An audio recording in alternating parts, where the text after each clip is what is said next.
Romans chapter 11, this will hopefully be our last lesson in Romans chapter 11. Now, before we get to Romans chapter 12, we'll probably go over our outline a little bit next week, and just to kind of summarize Romans chapter 1 through 11, because that, we see that Paul, in all of his books, is doctrinal and then he gets practical. And that doesn't mean that chapter 12 through chapter 16 doesn't have doctrine in it. It's just, for the most part, it's practical. He applies the doctrine that we have established and learned in chapters 1 through 11. So we'll look at that next week. So hoping today that we get to finish Romans chapter 11. This is kind of the third part, which we have looked at. And, it's like I said, I wanted to go slow and methodical with chapter 9 through 11, because that is a big question about Israel. Is God finished with the Jews? Is he finished with Israel? And so we seek to answer that question in chapter 9 through 11. And what Paul, now we know that Paul was given many mysteries.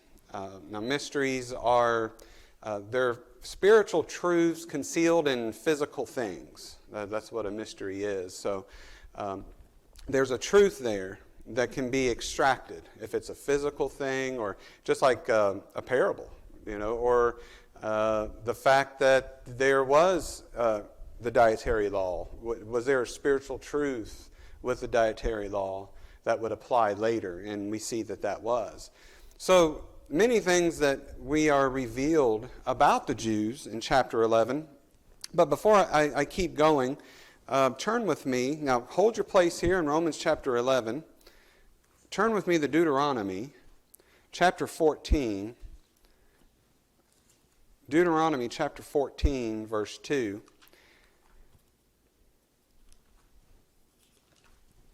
And as we conclude this chapter, I think it's very important that we get a really good sense of what is Israel. What is the national Israel, or the ethnic Jew, the nation of Israel.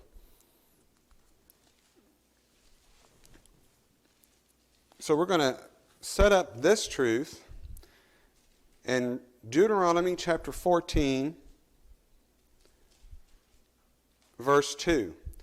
He says, "For thou art a holy people unto the Lord thy God. And the Lord hath chosen thee to be a peculiar people unto himself above all the nations that are upon the earth."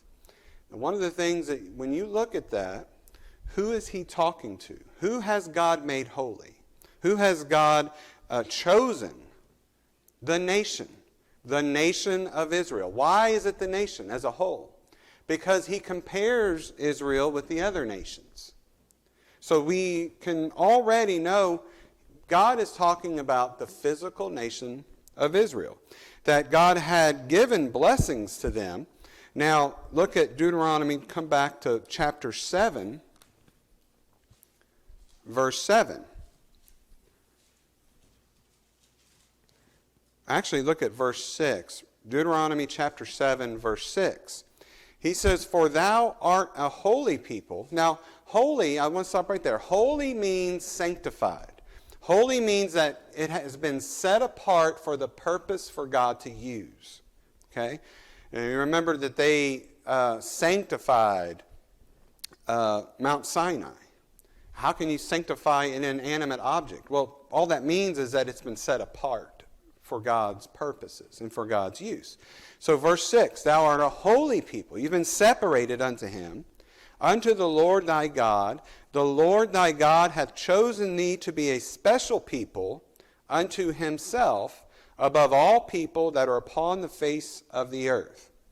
The Lord did not set his love upon you, nor choose you, because ye were more in number than any people, for ye were the fewest of all people.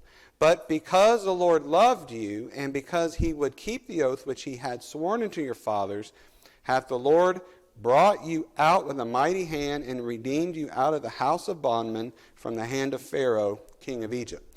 So one of the things that we must come to realize is that Israel is special.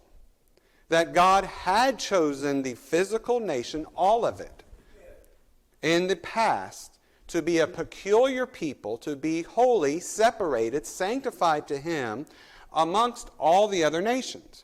And right there is election is definitely taught, that God had elected a people to give His oracles, to give His revelation. We need to understand the Bible and history is nothing but progressive revelation. It starts at the beginning. We get little blips about there will be a Messiah that comes. Here's the evil that is in the world. And then as we go through the Bible, we see the prophets and become more and more. We see that the nation of Israel was sanctified, brought to God, and He gave them the temple, the tabernacle, and the Ark of the Covenant. He gave them all the promises. And we see that, and when it gets into the New Testament, when the Messiah should come, that it's all about Christ, that Christ is a fulfillment of the old. But the one thing that we need to understand as we come, all of us are Gentiles. None of us are ethnic Jews. So all of us are Gentiles. All of us are saved. We're children of God. We need to realize this special place which Israel had in the past. So we know that throughout Romans, Paul has argued, what happened with the Jews? We know that justification's by faith. Now, the Jews have, as a nation, most of them rejected Jesus Christ as the Messiah.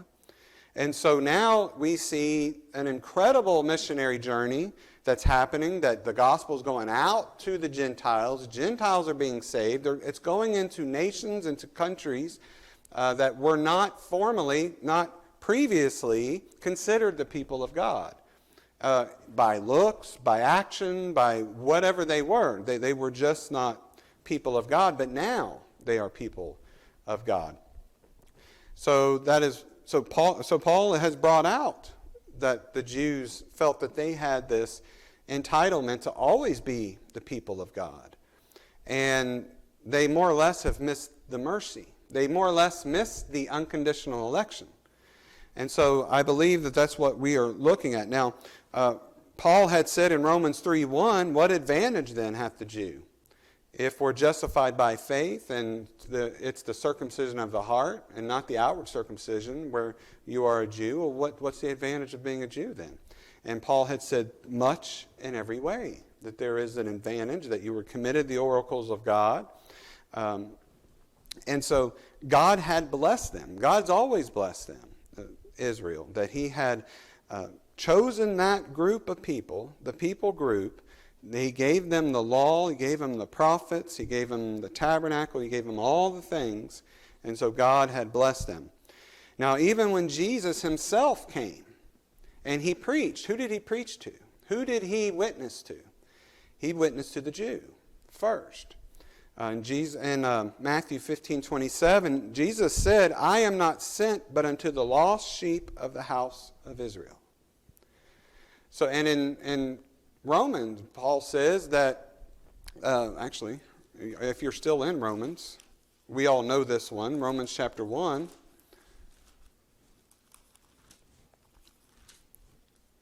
Romans chapter 1. So in verse 16, he says, For I am not ashamed of the gospel of Christ, for it is the power of God unto salvation to everyone that believeth, to the Jew first, and also to the Greek. Who did Paul preach to? When he walked into town, who did he preach to first? Where did he go first? He went to the synagogues first. And even Jesus, when He gave the church the commission to go, He told them to tarry in Jerusalem. Stay in Jerusalem for now and then go. So we do need to see the priority of the Jew. We need to see the special placement, the special place that the Jews had in history, that they were a blessed nation.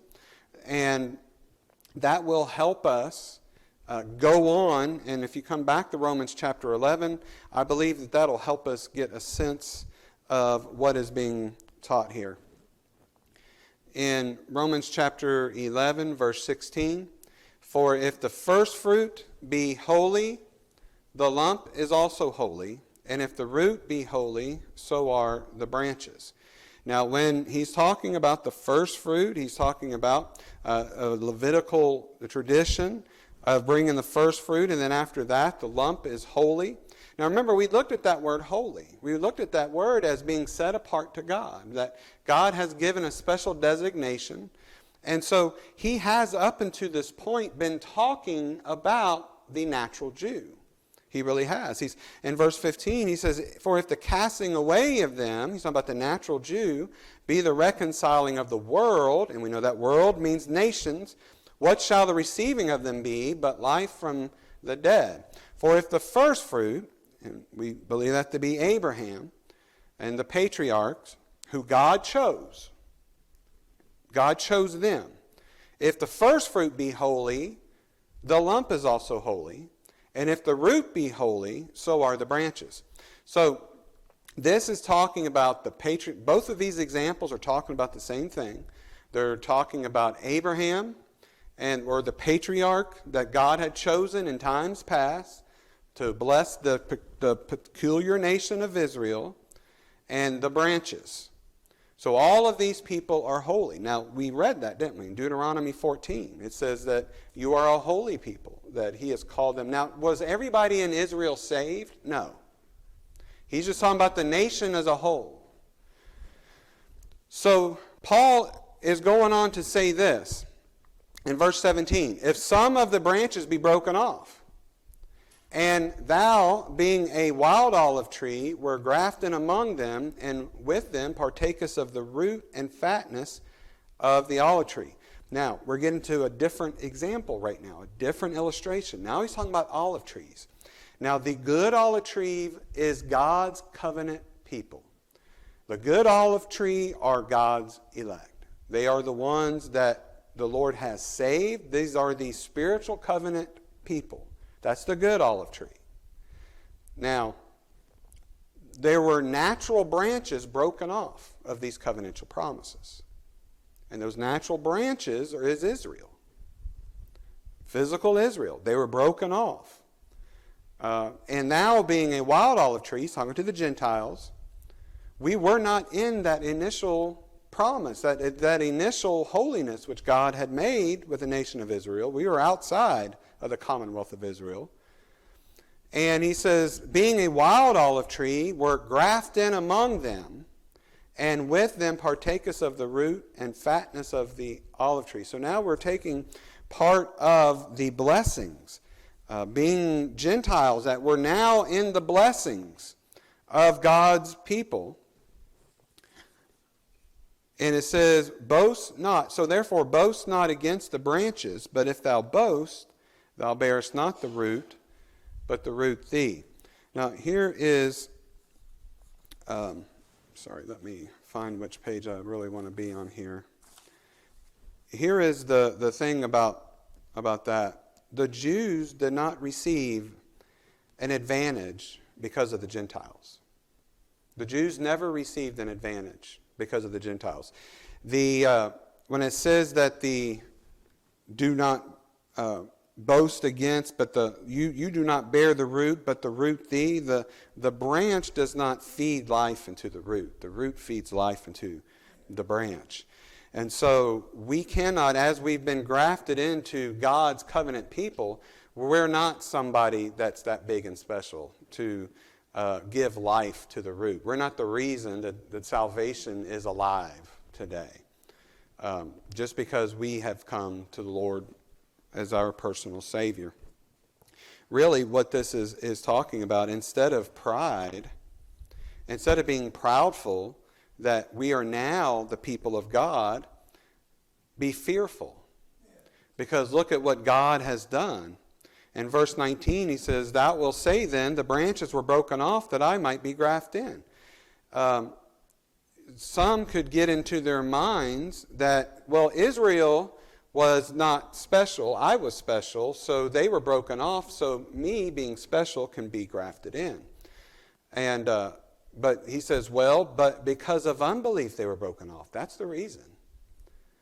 "And thou standest by faith. Be not high-minded, but fear." Again, the Jews were not benefited by the Gentiles. The Gentiles were benefited by the Jews. So think about who the first preachers were of the gospel. They were Jews. And he says here in verse 22 or verse 21, "For if God spared not the natural branches, take heed lest he also spare not thee. Behold therefore the goodness and severity of God on them which fell, severity, but toward thee goodness, if thou continue in his goodness, otherwise thou also shalt be cut off." Now, who's he talking about? Is he talking about saved individuals who've been grafted in? No. He's talking about the nations, the Gentiles. That's who he's talking about right there. Because we cannot be cut off once you're in hell. If spiritually, individually, you cannot lose your salvation. And so he's not talking about individuals here. He's talking about the nation in verse 22. And then verse 23, "And they also, if they abide not still in unbelief, shall be grafted in, for God is able to graft them in again." So Paul is now bringing up the probability of God bringing the natural Jew back into the good olive tree. Now, verse 23 starts the whole what will happen to Israel. Before these 3 or 4 lessons we've been through, we've seen what did happen to Israel and why. And starting in verse 23 and going on to the rest of the chapter, it is a what will happen to Israel. And so verse 23, he brings up this probability of them being grafted back in through belief. Verse 24, "For if thou were cut out of the olive tree, which is wild by nature, and were grafted contrary to nature into a good olive tree, how much more shall these, which be the natural branches, be grafted into their own olive tree?"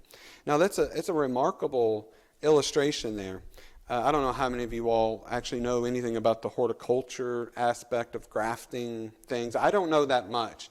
But I do know that you cannot take fruit trees that are not alike and graft like a citrus fruit into an apple tree. You can't take an orange tree and graft it into an apple tree. Those are dissimilar in nature. But God can. And that's what God has done with the Gentiles. We were not along anywhere near Israel and the holiness which that nation had, and the commitment and the oracles of God and everything God had blessed them with. We weren't looking for messiahs. No one had the Old Testament. Think about how much the Philistines were hated, and how much you kind of hate them too when you read about the Philistines and everything. Just think about all these Gentile nations that did not have the promises and the oracles of God. They were wild by nature. So by nature, they were not anywhere near religious or the children of God, the people of God. But God is able, and God has, contrary to our nature, has grafted us in. Just think about the beautiful truth there, that God had given these spiritual and physical promises to Abraham, whom God had chosen to be a father of many nations, although he couldn't have children at the time, right? With Sarah and the free woman. But he has multiplied Abraham's descendants into this huge nation of Israel. And that is where God had placed all his promises, his law, his word, and even his presence was with them. And then all of a sudden here, when the Messiah does come, now the gospel, now he has switched from this huge nation just saving people inside of Israel. Now he's gone to the nation of the Gentiles, the Philistines, who we read about in the Old Testament. And he's saving people in the Gentile nation. So, and that's what it says Paul wants us to get perspective of this. We were not entitled for God's mercy. We never have been entitled. We weren't even looking for God. And how many times do we see that through the Word of God? That I was found of them who were not looking for me. And so in verse 24, he says, if thou were cut out of the olive tree which is wild by nature, you weren't even on the map, and were grafted contrary to nature, that's that citrus into a apple tree, into a good olive tree, how much more shall these, which are the natural branches, which be the natural branches, be grafted into their own olive tree? You know, there's a lot of people who are Orthodox Jews in Judaism, and they read the Torah. They are following the law. They are doing it every Sabbath. They're reading the Torah. They're still exercising their commitment and devotion and all of the tradition that they have towards God, the God of Abraham, the God of Isaac, the God of Jacob, as they always have. How much more likely would it be God graft them in again? God starts saving them. It's a very natural conclusion to come up with. Verse 25. For I would not, brethren, that ye should be ignorant of this mystery, lest ye should be wise in your own conceits, that blindness in part is happened to Israel, until the fullness of the Gentiles be come in. Let's see here. Yes. And he says in verse 26, and so all Israel shall be saved, as it is written, there shall come out of Sion the deliverer, and shall turn away ungodliness from Jacob. Now, the fullness of the Gentiles, that's an interesting term, isn't it? That blindness in part. Now, it's total blindness. Depravity is total blindness. But blindness in part means in time, for now. Okay, for now, that blindness is happening to the Jews until the fullness of the Gentiles. All of God's elect within the people group of the Gentiles is full.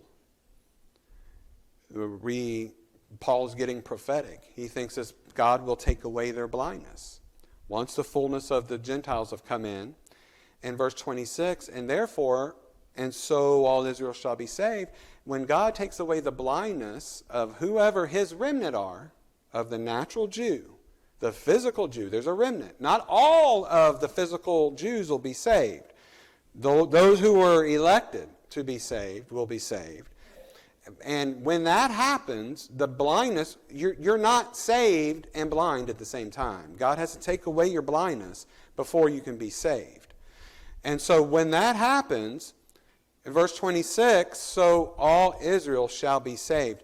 I believe, and like I said, this isn't a test of fellowship. Many good Baptist people and believe that this is talking about spiritual Israel, whether you're a Gentile. And actually on your chart, which we may get to today, on your chart I even bring that up, that spiritual Israel will be saved. Spiritual Israel is the saved Jews, the saved Gentiles, the saved Greeks.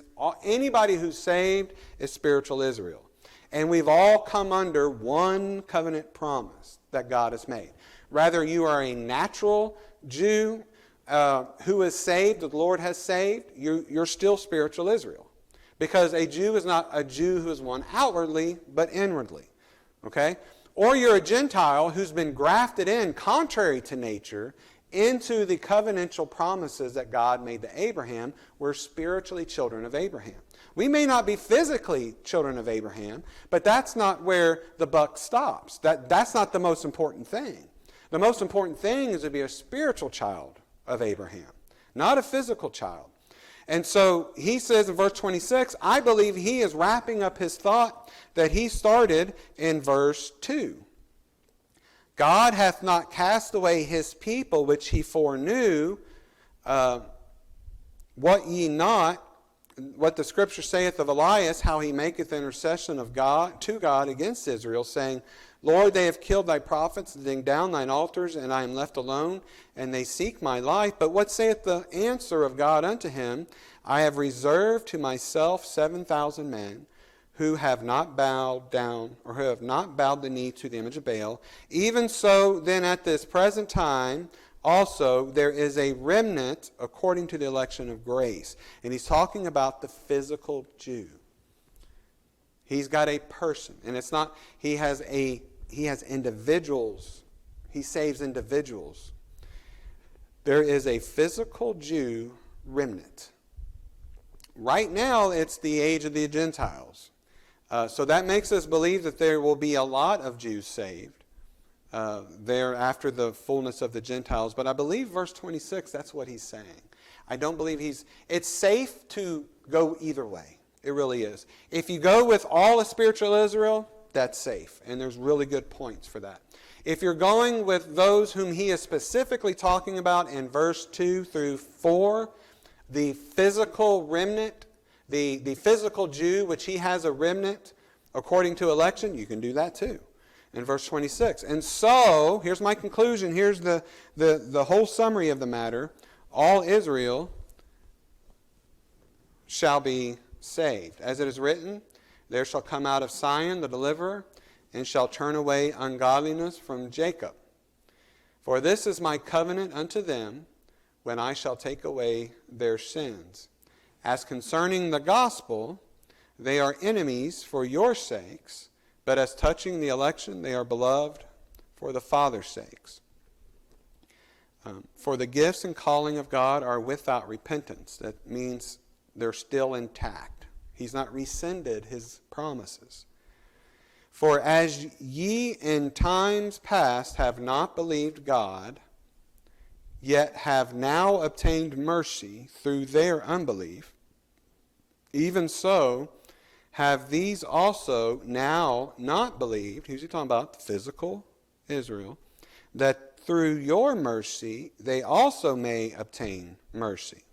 For God hath concluded them all in unbelief, that he might have mercy upon all. Now, here's the thing.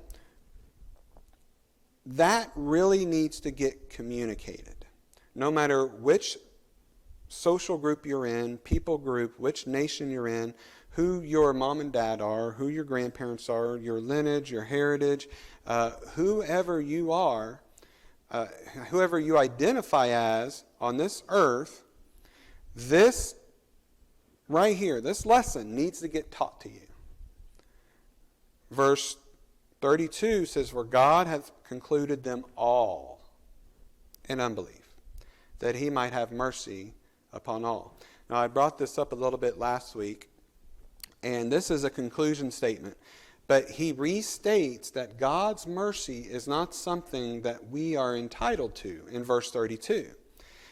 Now, I had brought this up, and I want us to think about this again, because I love this.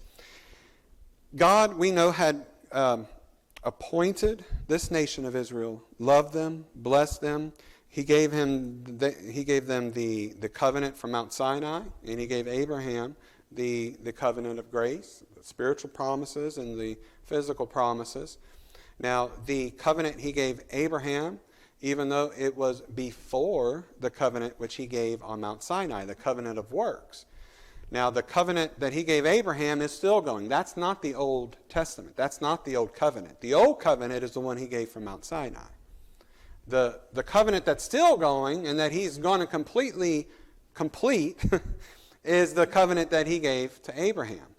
So understanding that, okay, and we see that attitude in the New Testament, don't we? That people go up to Jesus and say, well, I was born, Abraham's my father, so I'm entitled. All of these things, I'm entitled to be saved, that God has already chosen us, and look how much better we are than everybody else. Look how much more committed we are than everybody else. And they are not seeing that it's by mercy, it's by grace that we are saved. It's not because of who we are or what we've done or who we've been born in. Now, if you are somebody who are born, let's say you were born into the royal family,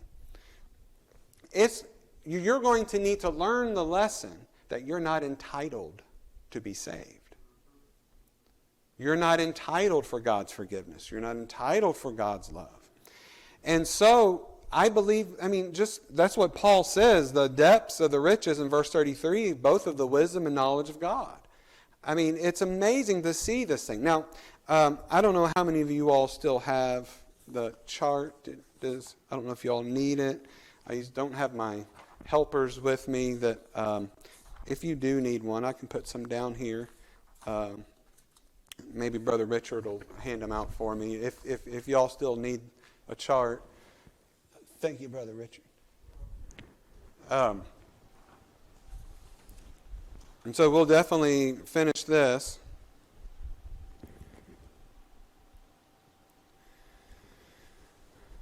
Now this will kind of conclude what we've been looking at. Because we think of a pendulum, right? A pendulum will sway this way, and a pendulum will sway that way. Now, God had, through His sovereign decrees and His will, look at number 1 there, salvation is of the Jews. That's the way it's always been. That's the way Jesus said, that He went to the Jew first, and then we know that that is the way it is. Salvation is of the Jews. The Gentiles were brought in, grafted into their promises. Now, did God purpose to do this before the very foundation of the world? Yes. This was not something God had to do because the Jews rejected. This is what God was going to do in order that He could have mercy upon all. And that's what it said in verse 32. God hath concluded all in unbelief.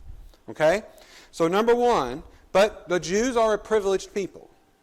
We know that they were chosen for God to bless. Number 2, all Israel shall be saved. Now, this is the part, if you have a pen, you may want to mark this. It could go either way. It could be talking about all Israel, meaning all spiritual Israel. Those who are children are the children after the promise. Those who are the children of God are not children after the flesh, but after the promise. Ishmael was a child after the flesh. But we're not after Ishmael. I hope nobody here is after the flesh of Ishmael.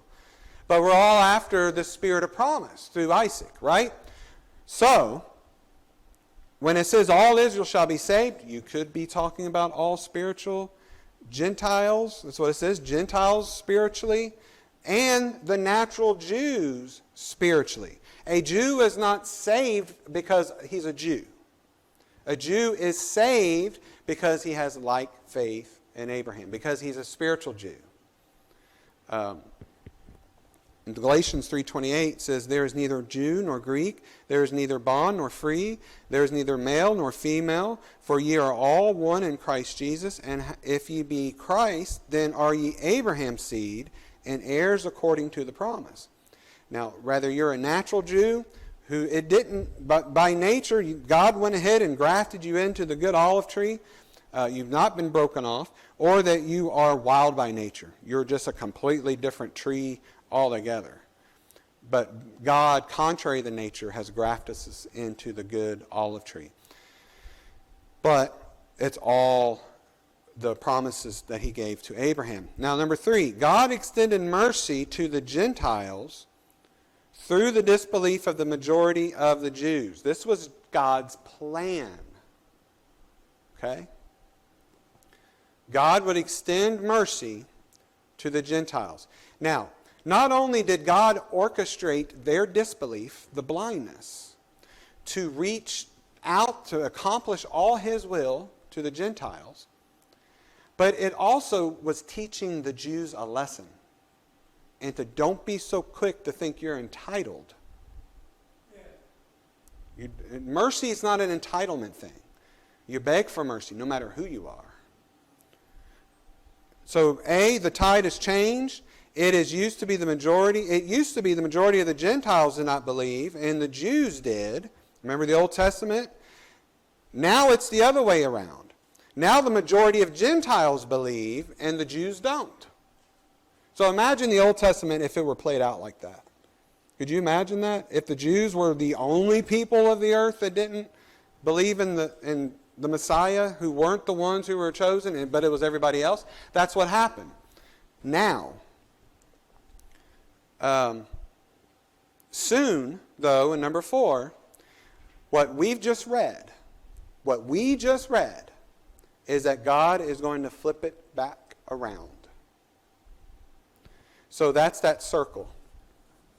So God is going to do a full circle. That's that pendulum coming back. And he gives us the details of that. Just let's read chapter 11, verse 30. For as ye in times past have not believed God, you were the Philistine, you were the Edomite, you were those who were attacking God's people, yet have now obtained mercy through their unbelief, designed by God.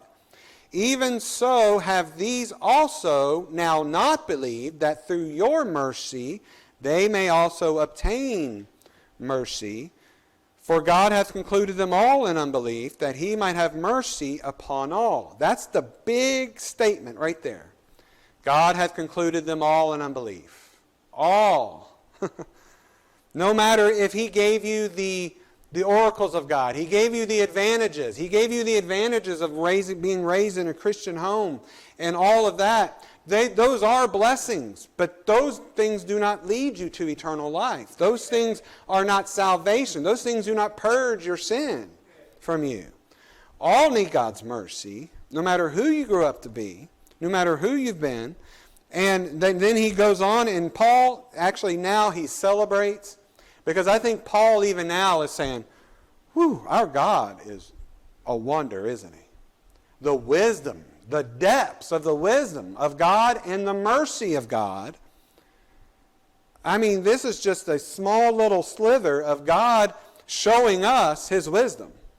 And it just blows your mind. Paul has to throw his hands up in the air. Verse 33, oh, the depths of the riches, both of the wisdom and knowledge of God.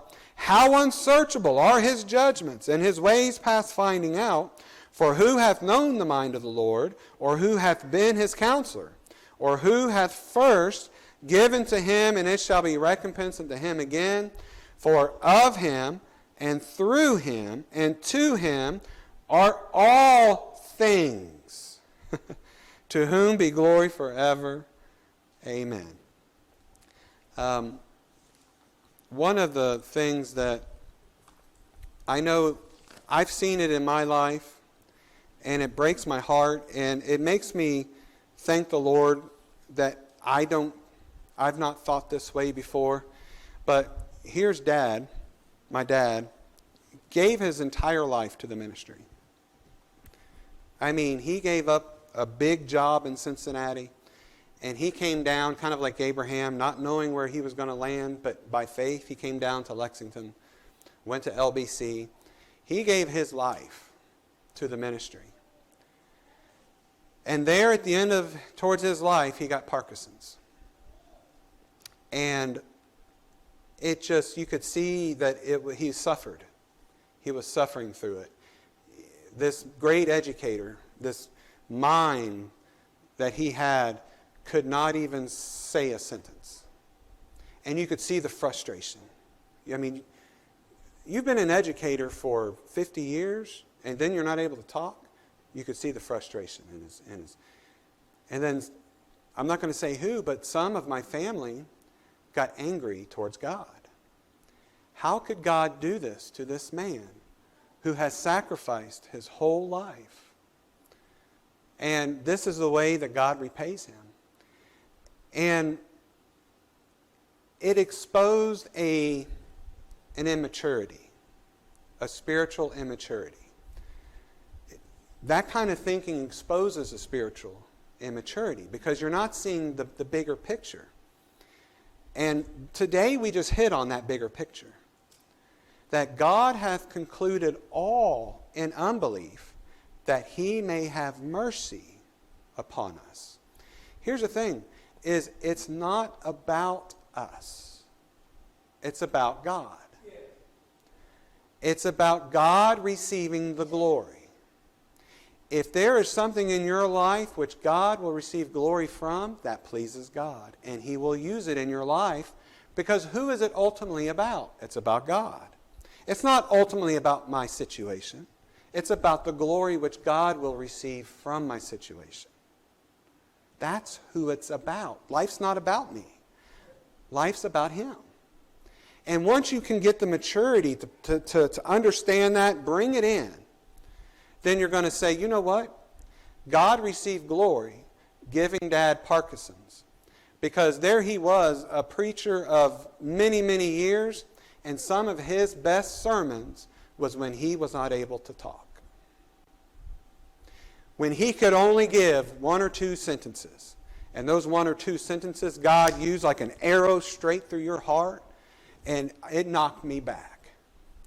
Because you saw the authenticity. You saw the love of the Lord. Despite what was going on in your life, you still wanted to communicate your love for Christ. Your love for being forgiven. Your love and your hope is sure. It's not about me. It's all about Him, and it always will be. Once we can come to that maturity, you can see that, you know what? Had God been fair to me, I'd be thrown in hell. I'd be burning in a lake of fire. So God, but be compassionate, be sympathetic towards people who do believe that, and help them. Help them to see that if it were not by God's grace, we'd all be a Sodom and Gomorrah. Let's pray. Heavenly Father, thank you for this day. Lord, thank you for the opportunity to serve you today. Lord, may we just raise your Son, worship Him, and Father, may you draw all men to you. We'll give you all the praise and the glory. In Jesus' name.